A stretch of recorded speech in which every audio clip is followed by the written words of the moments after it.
So guys, according to this headline, it says, just in, United States lawmakers move against Chinese mining companies accused of financing Fulani militias in Nigeria. Finally, the United States lawmakers are taking action against the Chinese companies in Nigeria, who are the ones fueling the insecurity in Africa, not just in Nigeria, because of their mining activities that don't even benefit the people. Now, the United States lawmakers want to take action. So guys, these Fulanis, they come from other places, other countries. When they enter Nigeria, they position themselves as security agents. You know, recently we saw a real push from people like Gumi and Ribadu for the Fulanis to be the one to guard the forest.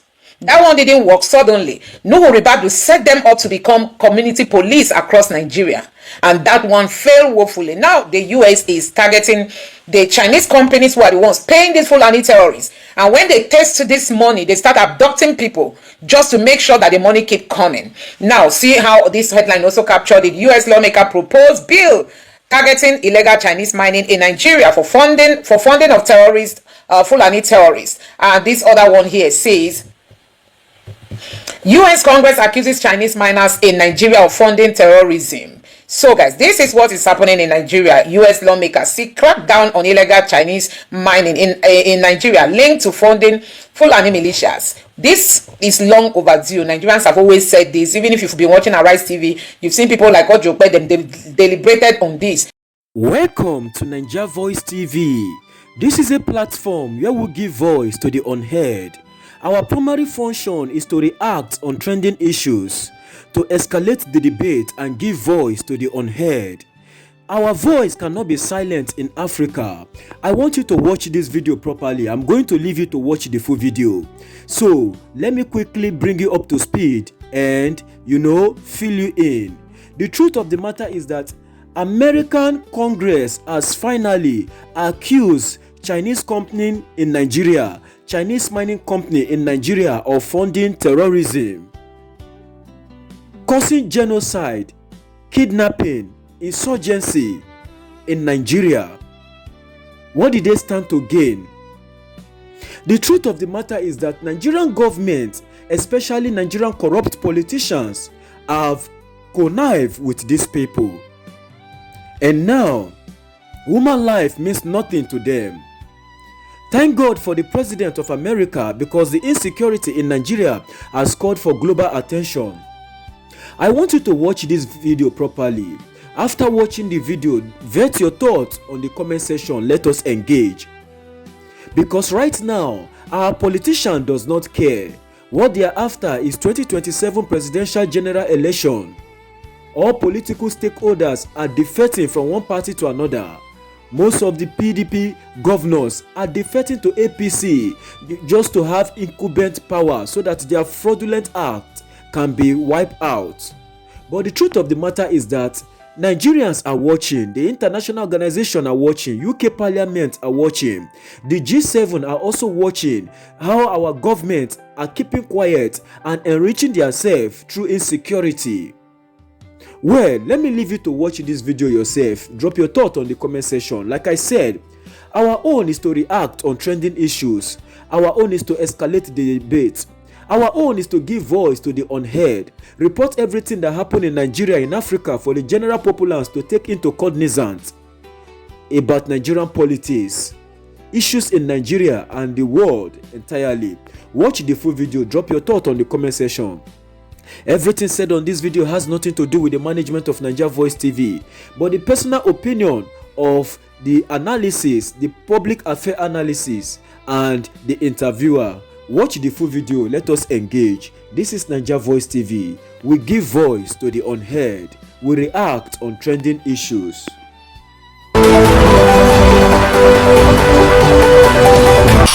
Welcome to Niger Voice Television, where we give voice to the unheard. That the Chinese is also a problem to Nigeria. But guess what? Our politicians don't care. They are ready to allow them to mine and pay them at the detriment of the ordinary people. I've not seen people who are so self-centered like the politicians we have in Nigeria. Once it's good for them, another person can go to hell. They don't care. Now, there is this troubling headline coming from northern Nigeria. A woman was kidnapped 2 weeks after putting to bed. And for some time now, she has not returned. Her little baby is left at the mercy of some villagers to take care of her. I'm going to allow you to take a look at the video. Also, another pregnant woman gave birth in the den of the terrorists after she was kidnapped as a pregnant woman.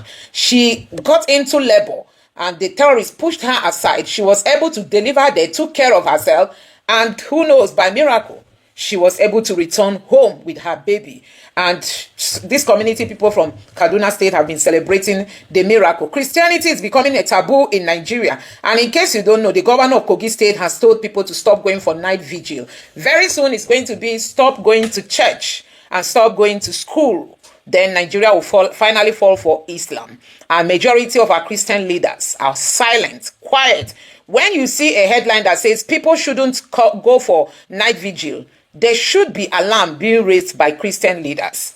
I mean, the Kogi State governor say if you go to vigil, that you risk being fined. You will be punished for going to night vigil. And they are telling people of Kogi State, you dare not go to night vigil to avoid the risk of being kidnapped. Instead of them to target and, target the menace of kidnap and terrorism in the country, they are busy telling Christians not to go to church. So guys, I don't know what you make of these headlines, but I think this should touch you. And for this baby, after watching the video, if you are touched, you can reach out to this guy. This is his Twitter handle. I think he has a phone number there. You can always reach out to him and ask him how you can bless this child, because for God to have saved this child since the mother was kidnapped means that this must be a miracle child. You can reach out to them and see how you can support them. Now, I'm going to allow you to take a look at the videos I've got for you. But before then, this man from Kwara State is begging the terrorists to please return his wives. Not even one wife, not one wife. I don't know how many wives he has. He said, we have no one left at home. Kwara State survivor begs for release of abducted wives and children. His wives, his children were abducted by the terrorists. So guys, Tinubu's government has failed woefully. I mean, tell me where all these kidnapped victims are being kept in Nigeria and there is no surveillance to at least know their position. This man said his wives have been kidnapped and his children, he does not even know where to go and look for them. And then, guys, the pathetic story is that the Catholic priest of Jalingo Diocese in Taraba State today took to the street to protest against the killing and kidnapping in their state. So, in Taraba State, they said the killing is too much, kidnapping is too much. Then today, we woke up to the news that in Kaduna State, a catechist has been kidnapped alongside his pregnant wife. A Catholic catechist has been kidnapped. Yesterday, we talked about a Reverend Father being kidnapped alongside 10 persons. Today, a catechist has been kidnapped alongside his wife, who is heavily pregnant, and with 30 other people from the community. Nigeria is in a total mess. Tinubu is celebrating City Boy movement in Lagos. Rich men and women in Nigeria are busy supporting Tinubu. They are supporting, Nigerians are the one patronizing their businesses. The money they make from their businesses, they are using it to support Tinubu's failure. So guys, look at the insecurity, how it's ravaging the country. I don't know if you are moved with any of this news. So guys, let me quickly show you how some Nigerians have reacted after Reverend Fathers were seen protesting because of insecurity in Taraba State. Also, a woman who gave birth to a newborn baby was kidnapped after 2 weeks of her giving birth. Another pregnant woman who was kidnapped by terrorists gave birth in the den of the terrorists. Now, let me show you how Nigerians have reacted to these headlines. Like this person here said, as regards to the Reverend Fathers protesting, he said, the zero and stifled reportage of the carnage going on in Taraba State is baffling. He said, the zero reportage that people don't even know what's happening in Taraba State, that it is so bad because there is zero reportage. The news is not carrying what is happening in Taraba State. That's actually forced these Reverend Fathers you saw protesting to come out. And then this other person here said, I am shocked that they waited this long. Most of their bishops are, he called them cowards, that's not my word, and standing on one mandate or the other. The Catholic Diocese of Abuja, which is closest to power, is always missing in action. I tell you, Christian leaders are not standing up to the occasion. Christian leaders, I don't know, is it that they are scared? What are you afraid of? People are dying. Yesterday, we talked about a Reverend Father kidnapped alongside 10 others in Kaduna, and then they gunned down 3 persons. Today, we are reporting that a Catholic catechist has been kidnapped with his wife, heavily pregnant, and about 30 people from the same village. Today's new headline. These are all Christian communities. They are suffering, and everywhere is quiet. Now, this person here said the atrocities that Christians suffer in Nigeria are unimaginable and in many cases unspeakable. In some cases, the Islamist extremist monsters take the women forcefully as their own and defile them. They call them infidel, and you will still go to sleep with the infidel. Can you imagine that? Now, this person here said one of your bishops, Bishop Coker, said there is no Christian genocide. And also, your priest governor of Benue State, you guys are well taken care of. APC gangster government, stop the killing of Nigerians. And this other person here said, this one, serious, priest protesting publicly shows how bad insecurity has become in Taraba. The people need protection and urgent action must follow. Enough is enough. So, guys, I wish that Reverend Coker, Bishop Coker, will see the video of his fellow priests protesting and even that of Benue State. And this other person here reacted and said, "Child, to think that Taraba State that was once seen as peaceful has fallen into the hands of these terrorists is heartbreaking. God, please help your people. The government that is meant to help us is busy canvassing for votes ahead of 2027. Your people have been tormented for a long time." And this other person here said, now, not that as they suffer Nigerian problem, funny enough, now them still they vote, they campaign for Tinubu. So he's referring to the women who gave birth in the den of the terrorists and the woman too, who was kidnapped 2 weeks after she put to bed. And this other person reacted too, saying, what a country. Afghanistan is doing better, much better. We have lost all sign of humanity. Only 2027 matters. Shameful. And this other person here said, "Chai, and our leaders are busy preparing for 2027 without knowing that na person way they secure go vote." And this other person here said, "This is heartbreaking. No community should have to raise a newborn because the mother was taken by violence. It's painful reminder of how insecurity keeps tearing families apart." And this other one here says, "A certain religion of peace is causing pain all over the world. And guess what? They call themselves religion of peace." And this person here finally said, "A newborn without a mother because of violence, that is not just a headline. That's a wound. Kaduna has carried too many of these stories. In Kajuru, communities are forced to become emergency parents while terrorists tear families apart. A baby should be held by its mother, not by a grieving village trying to survive fear. This is beyond politics, beyond party lines. It is human tragedy. May the mother be found alive. May the child be protected, and may the land know peace again." So, guys, these are reactions coming from Nigerians. You can imagine a mother gave birth to a baby 2 weeks after that she was kidnapped, and she has not returned. This is happening for some time. I think maybe like 2 or 3 months now. I can't say exactly. If you've watched the video, you listen to it. And then the other woman was kidnapped while she was heavily pregnant, and she gave birth. Maybe tension, fear, all the pressure, trauma she went through forced her into labor.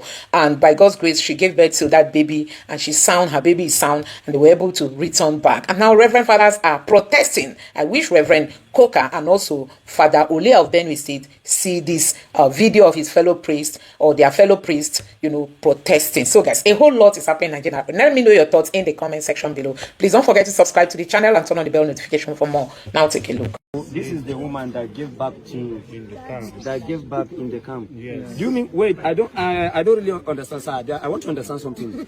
She gave back to the baby in the kidnappers camp. They were kidnapped on the before Christmas? On 26th, Monday. And they were kidnapped on Monday, 26th of January, while the pregnancies is already matured for they delivery. are there almost a month there.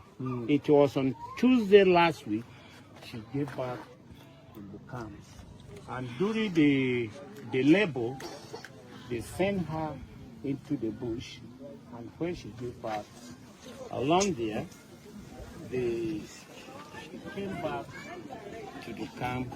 When they saw the baby, they said, "Let them see the baby." When they see the baby, she was a female, and said, "She's lucky. If it is a male, they will just throw to their dogs." Jesus Christ. It's the baby up. Jesus Christ. So see, this is another miracle. Yeah. This is another miracle. It is indeed another miracle. Yes. If I'm to name this baby, I will name her Miracle. Okay. Honestly, So if I'm to name this baby, that name stand. honestly, if I'm to be named, if I'm to Okay, let name us this write her baby, name Miracle. I will name her Miracle. Because to me, there is no any great miracle than this. A pregnant woman in the hands of kidnappers, in the dens of kidnappers. You started labor, they push you into the bush and you gave birth there. Remember, successfully. Remember, those women that are giving birth, even in the hospital, how did they used to end? Talk less of you, the mother, they push you into the bush alone. And to the glory of God, you give birth successfully and come again. God still see you through. You come back to your beloved family with the baby alive, with you two doing well, with the baby doing well. Indeed, to me, this is a great miracle. That's why I say, if I'm to name this baby, I will name her Miracle. Miracle, it shall be well with you. Miracle, as I pronounce this name upon your life, and as your birth happened as a miracle, you will be a miracle to everyone here, not only to your family members, in the name of Jesus. Amen. You will be a hutch of blessings to the entire Kaju local government, in the name of Jesus. You will grow. You will grow. And take care of everyone here, with the ones that are yet to come, in the name of Jesus. Amen. May God keep you to the glory and honor of His name, in the name of Jesus. Amen. Miracle, you are blessed. You are blessed. You are blessed. So, on behalf of my family, myself, and my ministry, I'm going to send a token of 20,000 naira to the mother. Let her get something for the baby, even though if it is a cloth or something that has to do with a young baby. So this is just a little, it's not much. This is little. There are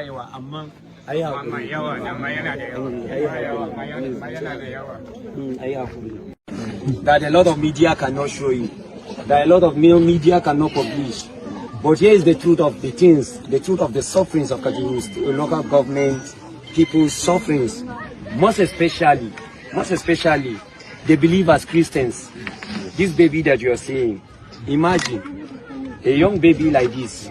She was born, the mother is kidnapped. The mother is nowhere to be found now. She's in the kidnappers' den, and they leave this baby like this. What an irony of life. What an irony of life. And the way I'm seeing things, government are not doing anything about it. They are not saying anything about it. And no one cares. No one cares. All these people that you're seeing here, that you're seeing in background here, that you're seeing here, everybody that you're seeing here, one or two of their beloved one was one kidnapped, and all their houses were burned, their beloved one was killed, they are all being displaced. They are here. Nobody knows where. Nobody's know where a single meal will come out later. Look at this baby. What an irony of life. A baby like this, that's supposed to be with her mom, breastfeeding. The mother is nowhere to be found, she has been kidnapped. The baby is only left. He was given birth after 2 weeks. They now come and kidnap them. After 2 weeks? Just 2 weeks. Just 2 weeks after they give back to her, they come and kidnap the mother. That's what is happening. Now, how is the baby surviving, sir? Oh, in fact, we used to bind milk. Yeah. Because milk. Yes, because we come and give our sister the Okay, where is the sister? That is taking care of her now. Yes. Sister. Because you know they cannot breastfeed this breast again, no matter how. Come. Okay, the baby is under your care. Yes, sir. You usually buy milk. Yes, sir. They say after 2 weeks that she was born.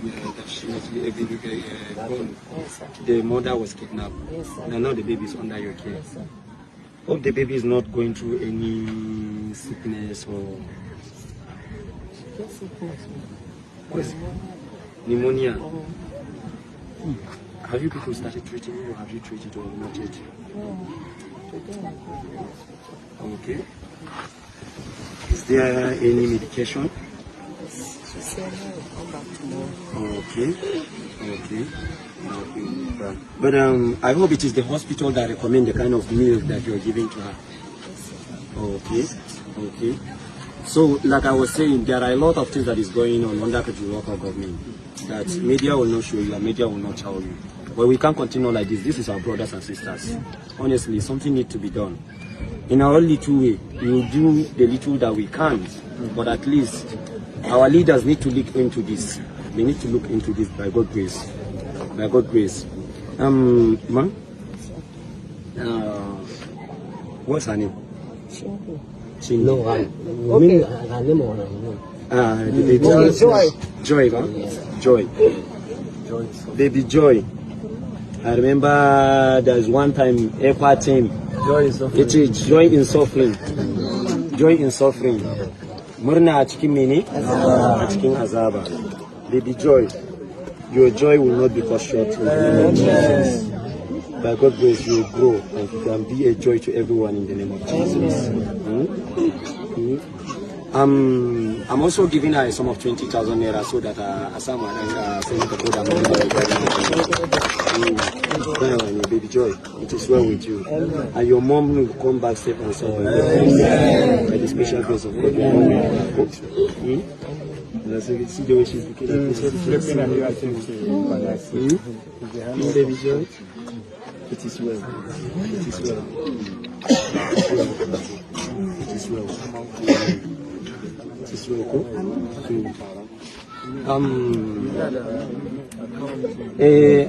If there is account in, please, you people should give me so that I can forward the 20,000 naira that can be used to buying some of these things for her and see what we can do.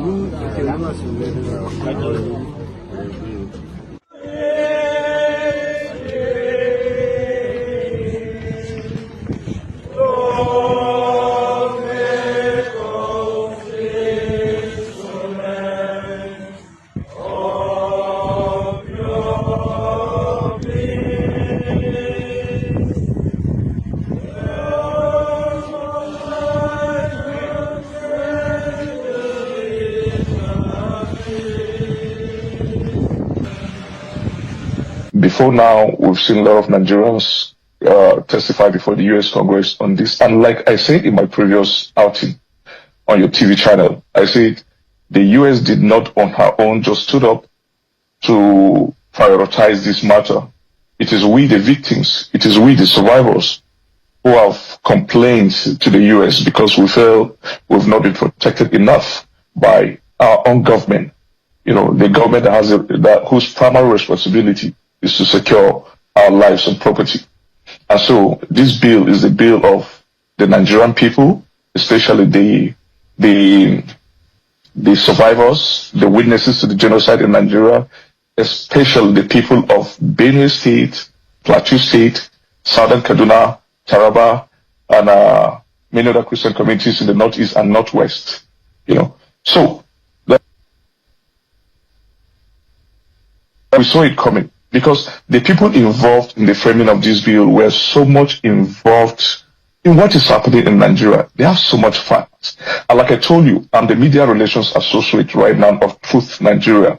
If you listen to them during congressional hearings, most of the congressional hearings, many of the congressmen were making references to Truth Nigeria sources. And then a lot of them went to Nigeria. They had their boots in coats, boots on the ground. So Riley Moore was in Benue recently. He spoke to people from my community, my relatives, the Yerota IDPs, you know. And the bill, finally, it's a dream come true because a lot of people from Nigeria and within the U.S. who are Nigerians testified before the U.S. and gave them every evidence they need, every data, every video and every picture. We saw clerics like my Lord Bishop Chipa Anagbe of the Diocese of Makurdi, the Catholic Diocese of Makurdi, my big brother Father Remigius Ihula. These persons were mentioned in the bill as persons that have been threatened because they've decided to speak truth, you know. So it's our bill actually, but promulgated, enacted here, about to be enacted here in the U.S. So what would you say to those who are concerned that, look, the framing of the violence as primarily religious persecution may simplify what they think is also land governance and criminality issue. Okay, so we've always known, Chamberlain, it is a mischaracterization to call this farmer sellers crisis or any of such euphemisms they've been using. This is outright genocide. And let me tell you, if you have any doubt, the governor of Kwara has recently cleared that doubt. When the over 200 and something people were killed in Woro, in Kayama local government in Kwara, the governor came out to say the terrorists killed these people because they refused to adhere to their own radical form of Islam. That was what the governor said. So they killed some of these Muslims because they refused to adhere to their radical form of Islam. So imagine if they kill Christians. What does that mean? They killed them for their faith. So the governor of Kwara has recently cleared that doubt. I'm from a farming community, Yerwata. We don't have any neighboring Fulani community. None whatsoever. Even though they've been provided sanctuary in many parts of Nasarawa State. You know, it's from that part of Nasarawa State that they do come to attack our people. So how can you term that as farmer sellers crisis when these people are in their own ancestral land, staying peacefully and being attacked randomly by these terrorist organizations? So if there's any doubt about this, like I said, Kwara governor has sorted out, and then this bill has also sorted it out, because it is no longer farmer sellers crisis. It is potentially a terrorist organization killing people in Nigeria. And of course, in line with the Immigration and Nationality Act of the US in section 212 and 219 particularly, these persons have made the criteria of a foreign terrorist organization. And you saw they listed the likes of Meati Allah, Kautahori, and the other group, Magba. But as a lawyer, you also do know that this cannot be one-sided. So all of these persons that have been listed, how do they get to hear from these people? Are they going to have opportunities to speak about what they are being accused of?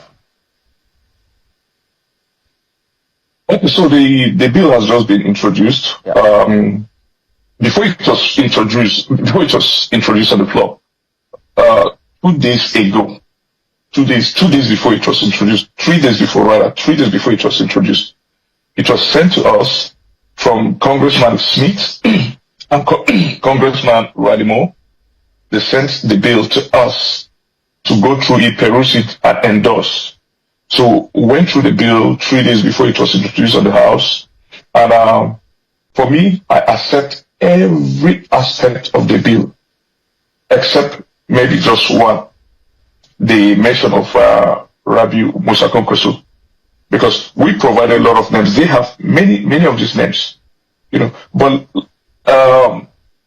like it is stated in the bill is subject to review at every time, even if it is passed into law, because every year the bill mandates the Secretary of State and the Department of State to furnish the Congress every year with the progress being made and names, additional names to be captured for sanction, you know, under the Global Magnitsky Act. So I have my reservation about Konkoso, because I don't think he falls under what he's been accused, because even about Sharia, he wasn't the governor who first introduced Sharia in Nigeria, and he was quite reluctant to introduce Sharia. There were quite a number of names we gave them, and I think during the public hearing, we're going to send these names and then make those adjustments by God's grace. So first of all, this bill has been referred to the Committee on Foreign Affairs and the Committee on Appropriation, led by my own House of Reps member Tom Cole from Oklahoma here, and the Committee on Judiciary. So after this, they will set it up for public hearing, where some of these amendments will be, and then they'll mark the bill before it goes to the House. And then we're also working on senators. And incidentally, rather gladly, my own senator from Oklahoma, James Lanford, is one of the co-signatories of the same bill in the Senate alongside Ted Cruz. You know, so we're working on these senators. We're meeting with them from time to time, you know, to make sure that this bill get passed at the end of the day. And by God's grace, it will, because the bill is completely sincere. We want a solution to our country. And besides that, besides mentioning names and groups, the bill also seeks to assist Nigeria on humanitarian grounds, security cooperation, and technical support. So it's not just punitive; it's also somehow a charity bill. So, before this bill even came to be, a lot of work has been put into it. One assumes that they would have done their homework, their research, and come up with these names. When you say you're not quite convinced about the former Governor Kwankwaso, how easy or difficult is it for people to wriggle out of this if your name has gone in to the spotlight on this bill? Okay, so it's quite easy. There's public hearing coming up. So groups will make presentation. I think personally I'll make that presentation too. Because the aim of justice is to punish people who are really offenders and not to punish the innocent. We know many of these offenders. We know the enablers of this terrorism in Nigeria, of the genocide in Nigeria. We know them. Many of them have come out clearly to show that they are the sponsors. We know some of the governors who were involved in this, past and present. Like I told you, I work with Truth Nigeria. We have intel. We have terror tracks. We have so much intel. We know the clerics who are involved, the sheikhs who are involved in this. We know the traditional rulers who are involved in this. And let me tell you, a lot of people, I've seen a lot of Nigerians talk about the sanctions that, the sanctions are basically visa ban and account freezes in the US. No.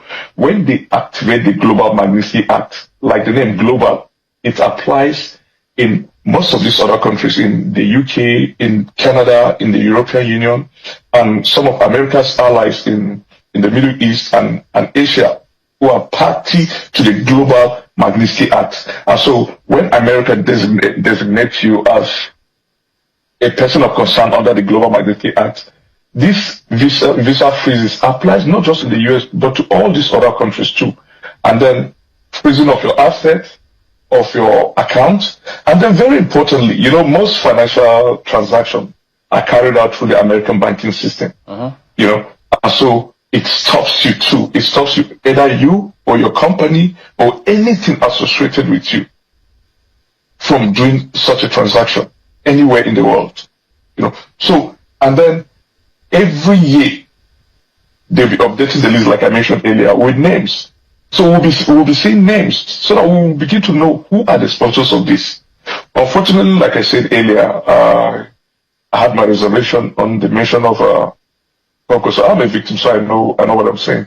I have my reservation because I know how even reluctant he was to. All right. So speaking about those financial dealings, there are those who are at the moment say, look, already, as much as we're trying to correct an ill, but there's already some challenges that other people are facing, some unintended consequences, collateral damage, if you will, already being felt by certain persons who were supposed to have had business dealings, perhaps with their counterparts in the States, and that is under intense scrutiny. In fact, some of them have been aborted, some have missed their timelines or deadlines, and so it's already causing this financial strain for those who have dealings with their counterparts in the States, even though they say Europe has, removed Nigeria from that FATF list. But when it has to do with the States, it's already having its consequences as a result of all of this going back and forth concerning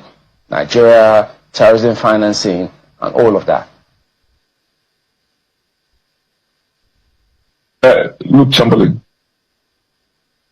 if we want to solve this matter, this week, this month, we can do it. All we need is the government to be honest with us about the challenges we face. In the US, I don't like the stigma, sorry to say, stigma or the kind of stain that has been applied to Nigeria and Nigerians. We know the kind of difficulties we're facing because of the United States action on Nigeria. But we caused it to ourselves. Why should Nigeria at all points be placed alongside countries like Yemen, like Afghanistan, like Somalia, like Iraq? Every list that is negative, that is released by the United States, even if it is just 10 countries, you must see Nigeria there, placed alongside Yemen, Afghanistan. So we cause this to ourselves. If we want to solve this problem, I assure you we can solve it within this month. We can solve this every time. For me, there's nothing that is too big to be applied for the sake of security. No human life is deserved to be snuffed out just like that. Just like that. Within the last 1 week, over 300 Nigerians were killed. Majority of those in Kwara, Benue. Look at in Benue, in Kwande local government. Look at the key people that were killed in Chachanji local government, in Chachanji ward of Taku in Taraba State. About up to 15 churches were burnt in that place. And you said there's no genocide. So the world is watching and applying the sanction. So we caused all those things. But if, just like this bill has stated, they will always review it according to what the government have been doing. If the government has shown concern and genuine interest and honesty in solving this problem, the State Department will review it. And many of these things will be lifted. So it is as simple. Welcome to Niger Voice Television, where we give voice to the unheard. Simple as that. Let's act so that we will remove these punitive measures imposed upon us.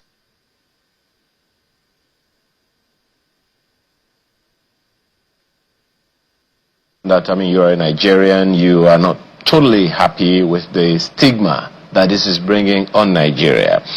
But then there is also the concern, both politically and diplomatically, including security as well, that the oversimplification, as Chamberlain mentioned earlier, of the complex economic, political, structural, all shades and forms in which our security challenges come, to oversimplify it all as a religion or as something of just religious coloration kind of makes it difficult to really deal with the issues, don't you think?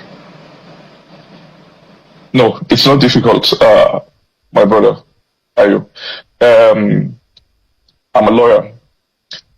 There are a lot of violent crimes. We have a lot of violent crimes, categorized differently. We have a violent crime called rape. We have a violent crime called assault and battery. We have another violent crime called kidnapping. Then another violent crime called armed robbery. There's another violent crime called terrorism. And then there's another violent crime called genocide. So what is happening to us in my community is genocide. What is happening in other communities, maybe in the northwest, maybe terrorism. What is happening in southeast of Nigeria by IPOP, by ESN, is terrorism. What is happening on the highways in some places, guys snatching phones, is armed robbery. So let's categorize this appropriately. Yes, look, let me tell you something. My mom is a Muslim. It's not an issue between Muslim and Christian. My mom, my biological mom, is a Muslim. Just one moment. You did a good thing there, saying that these things happen all over the place. And I mean, you're absolutely right. Now, perhaps in recognition of that, the president and, of course, by extension, all of the security apparatus of the country have come out to declare and label every such violent crime, as you call it, a terrorist act. That's the federal government, that's the president making that declaration.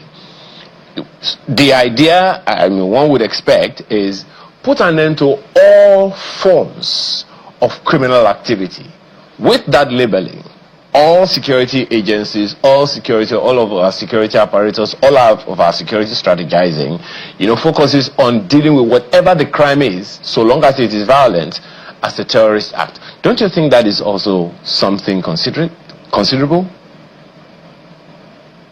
Yes. So you say like the president of America, Donald Trump, he categorized that as genocide, right? Like many of us said, because he is banking on our own submissions to him and to the Congress. That's basically, we're talking about the killing of Christians. But like I mentioned, Nigeria is suffering with general insecurity. That is the truth. We're suffering from general insecurity. We know that a lot of Muslims are killed, but like I mentioned, I just want you to understand. I said that is actually terrorism. And let me tell you another. There's a lot of genocide going on in Nigeria for so long.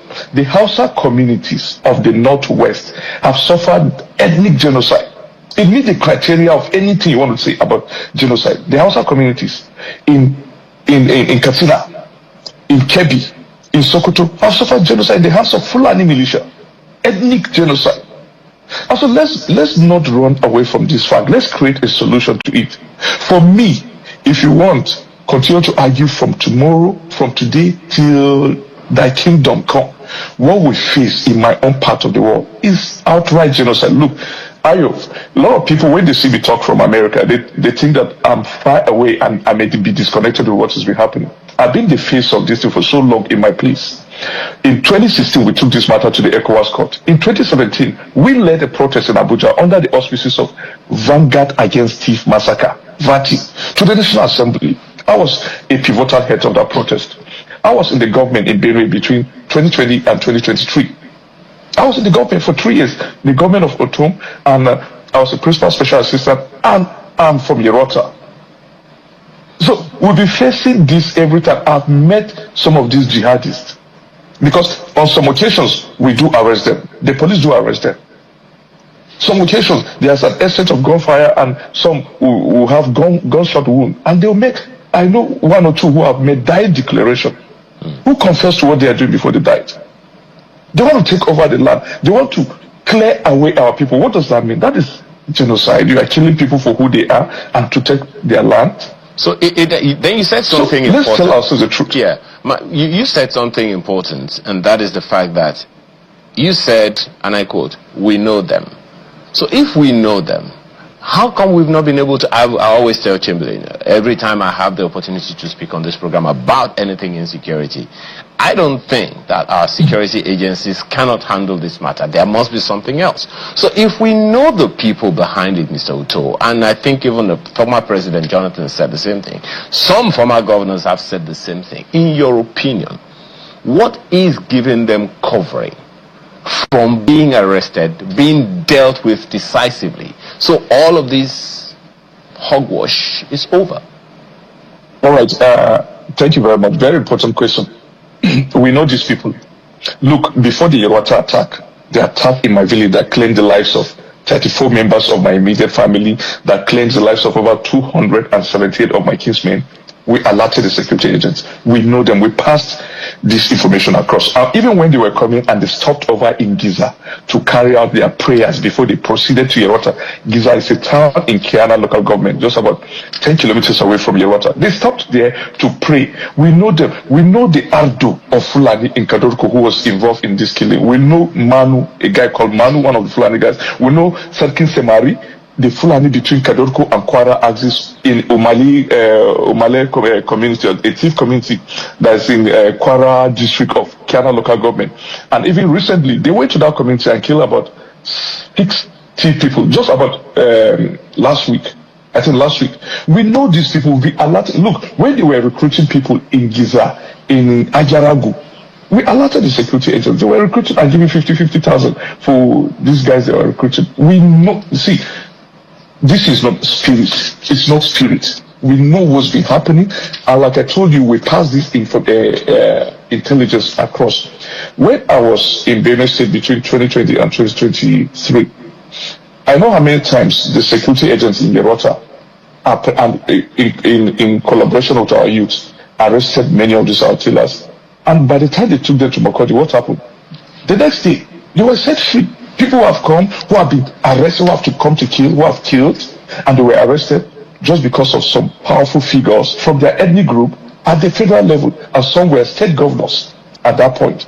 So this, it filters down from the top. It's an agenda. Okay. It's an agenda to capture our people, to dominate our land, you know, and that is why these people have cover. Look, ask yourself, Ayo, that Almajiri guy who has come to Yerota wielding AK-47, that's the same Almajiri guy that you see on the road with a plastic bowl, asking you for just 100 naira, 200 naira, begging, bara, you know, bet. He'll come to Yelwata, he'll come to communities in Southern Kaduna, in Plateau, in Taraba, in southern part of Nasarawa, welding brand new AK-47 that is worth 3.5 million naira. So they enable us, and that is why we want this law, this law by the US Congress, because it targets the enablers, the financiers. Now, we understand. Yeah, so Mr. the Nigerian government also know these people. Yes. Many of them are involved in the federal government. Many of them I'm glad you also mentioned, because that's the next question that I was going to ask you. We know, and I'm probably aware as well, that the US and Nigeria are already working together strategically in the area of security.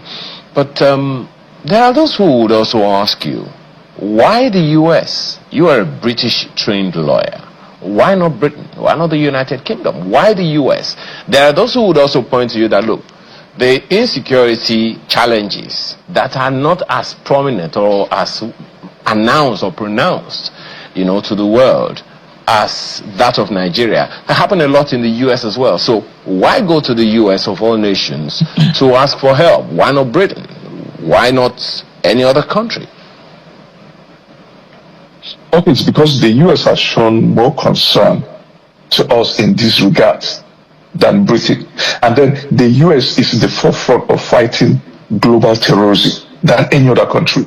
And then the US has a concentrated department against this in the Department of State that is called Office of the International Religious Freedom, headed by my friend Isaac Six, in the Department of State. So the US has fit every angle for us to report this to. And then when you say, yes, there is insecurity in the US, look, there's insecurity all over the world, generally. But you know what?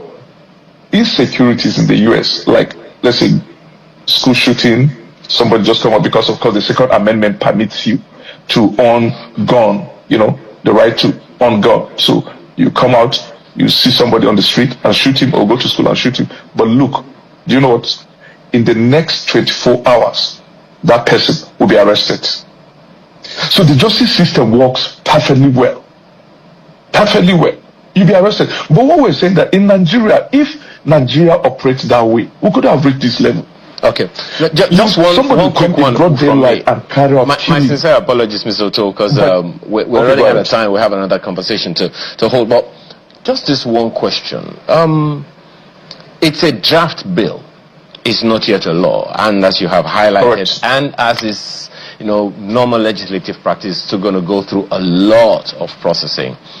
Now, what are your concerns about the diplomatic relationship between Nigeria and the US? Because if this law goes through as is, there are those who are concerned about the foreign relationship, the partnership, the relationship between Nigeria and the US. You don't think that could be hampered? The diplomatic relationship between Nigeria and the US could be hampered by this law, whichever way it comes out? No, I don't think there'll be an obstacle to that, because the diplomatic relationship between my dearly beloved country, Nigeria, and my host country, the US, have been consolidated even recently. And, recently I was in Washington. I saw the wife of the president. She came around to I attended the International Religious Freedom Summit and the National Prayer Breakfast. And she was around there, and you saw the accolades to the president of Nigeria, of America, the kind of accolades he used introducing her. So the diplomatic relationship has strengthened these days. But of course, like we call it diplomatic, it's a bilateral relationship that we need each other to fight the menace of terrorism. I think that is what's happening. And so this is not against Nigeria, it is against a certain kind of menace, the genocide happening in Nigeria. And so it is the US rather helping Nigeria. And so it will strengthen our relationship only if the Nigerian government is sincere and honest in tackling these challenges. If the bill passes, how does it protect the farmer in Benue tomorrow? You're good, but like I said, the US Secretary of State is mandated by this bill to always review what has been happening in Nigeria. always, and make a submission to the Congress every year about the progress we're making in Nigeria, about the farmers, the people, our people in the IDP camp. If you go through the bill, it says our people have to go back to their ancestral home. They have no business being in the IDP camp. So the bill, if it passes, it will rather push the Nigerian government to stand up to its responsibility to protect the farmers. And that is an answer to your question. How will it be protected? It will mandate, because the government know what to do. But they are not doing it. That is what we're saying. They know exactly what to do. So, but they are not doing it. The individuals mentioned are not government officials, are they? Of course. We keep saying this. Some of the enablers of this are in government, some are out of government, some at some time were in government.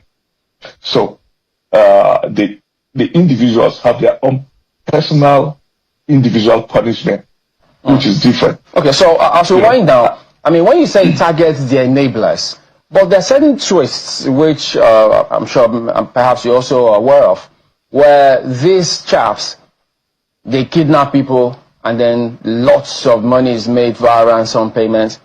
They say that, I mean, we also understand that in some locality, there's a certain taxation that they require from those persons, so they make money in that regard as well. And then, with some folks in mining, they also pay some of these people. So these guys get funds across different platforms. So targeting the enablers, and then does it? How is it going to stop them from getting funds from these other means, which we also see time and again that they get funds from? So the enablers are the same persons who design all these crimes. Like I said, if you are talking to you just mentioned something about kidnapping and the raising of money through ransom. Mm-hmm. It's quite unfortunate. I read a statistics from the NBS, Nigerian Bureau of Statistics, that stated that between 2023 and 2024, about 3.3 trillion naira was raised in ransom. You could see that's even bigger, 3 times bigger than the budget of Benue State, or 4 times bigger than the budget of Benue State. Now, there's a case right now in Nigerian court where some enablers were arraigned in court for aiding and abetting this kidnapping. If you recall, there's one of the personal assistants to Sheikh Gumi, a man called Manu, I've forgotten his first name. He's right now in court because they found ransom money in his account. So these are the enablers. By the time you begin to tackle this issue, these are the enablers. A PA to Sheikh Gumi, one man, I've forgotten the other name. You know, he's right now in court because they found ransom money in his account. So, if we tackle the enablers, I'm telling you, these guys, the foot soldiers cannot do anything. They can easily be taken care of. So, I'm more concerned with the financiers, with the patron of these guys, with the enablers, with the bigger perpetrators. The foot soldiers will be so easy to deal with. Mere police, local police will be able to handle these guys. We'll have to anchor at that point. Thank you very much indeed for your time this morning. All right, somebody, finally, sorry. We'll be sending relief materials to the Kwande guys, maybe this weekend, the guys in Kwande local government, away from equipping the persecuted. And we also want to thank you so much for giving us this platform to be able to air our views. We believe Nigeria will be stronger tomorrow. So guys, let me quickly show you how some Nigerians have reacted after a new baby's mother was kidnapped. This person here said, heartbreaking story from Kaduna. A new mom kidnapped by terrorists, leaving her baby in desperate hands. Nigerian government must step up against this endless violence. Praying for her safe return. Oh, there you go. A newborn without a mom because of violence. That is not just a headline. That is a wound. Kaduna has carried too many of these stories. In Kajuru community, in Kajuru, communities are forced to become emergency parents while terrorists tear families apart. A baby should be held by its mother, not by a grieving village trying to survive fear. This is beyond politics, beyond party lines. It is human tragedy. Hey, God. May the mother be found alive. May the child be protected. And may the land know peace again. Hey, Jesus Christ. There you go. A certain religion of peace is causing pain all over the world. And guess what? They call themselves religion of peace. And this is heartbreaking. No community should have to raise a newborn baby because the mother was taken by violence. It's painful. It's a painful reminder of how insecurity keeps tearing families apart. Oh God! And this man is a child, and our leaders are busy preparing for 2027 without knowing that now person where they secure go vote. One religion causing pain all over the world, and guess what? They call it religion of peace. It's really so heartbreaking. The things are happening in Nigeria. The mother of a baby was kidnapped after giving birth to a baby within 14 days. Several other people were kidnapped too. Nigeria's security has collapsed. We don't have government anymore. Ew. This is so heartbreaking. So heartbreaking what's happening in Nigeria. I mean, this person says Senator Cruz, Raymond, Pontus, and they read Donald Trump. This one too many of what Christians. This one too many of this is one too many of what Christians go through in Nigeria every day. So we need urgent help, more than you are currently rendering. Honestly, more than what the US is doing. Nigerians need more. In fact, it's time for everyone to renounce that religion because it's their doctrine that makes them to be so heartless. What a country, Afghanistan, is doing much better. We have lost all signs of humanity. Only 2027 matters. Shameful. And this person here say media is not trying, even media is not trying, even you too, always using the right name for these people. They are terrorists, not kidnappers. And this other person here say now northerners, they suffer Nigeria problem. Funny enough, now them still they campaign for Tinubu.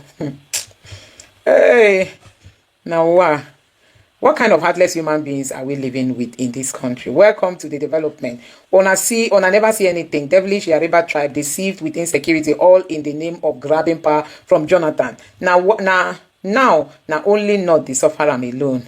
I will all get wiped. I don't know what this person tries to. Like we will all get wiped out waiting for a non-existent government. My advice is for you to form a community to protect yourselves. So guys, people have wondered why they don't allow people to just protect themselves, and someone is still campaigning for Tinubu. Then let's all boycott 2027 election and support referendum. Security agencies, please rescue this mom. So guys, it's really heartbreaking to hear the stories of people in Nigeria today because they are Christians. Now, Reverend Fathers are protesting. Let's see how Nigerians are reacting. I'm shocked that they waited this long. Most of their bishops are coward or standing on one mandate or the other. The Catholic Diocese of Abuja, which is closest to power, is always missing in action. Ew. Jehovah.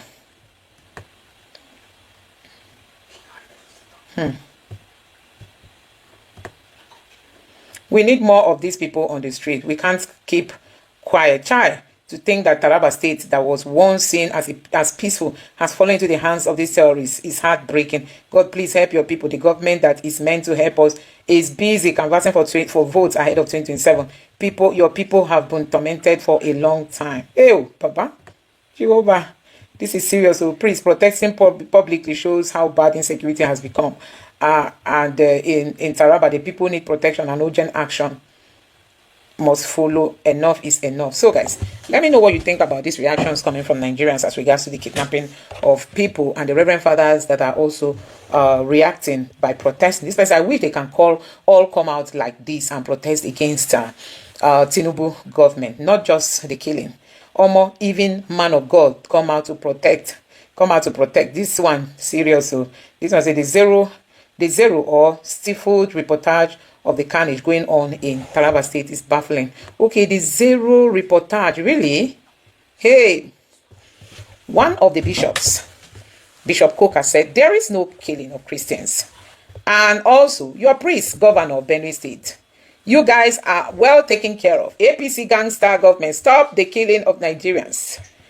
This is so heartbreaking, and our so-called leaders are busy looking for moving party to join. So guys, these are Nigerians reacting as a result of the Reverend Fathers who were seen protesting.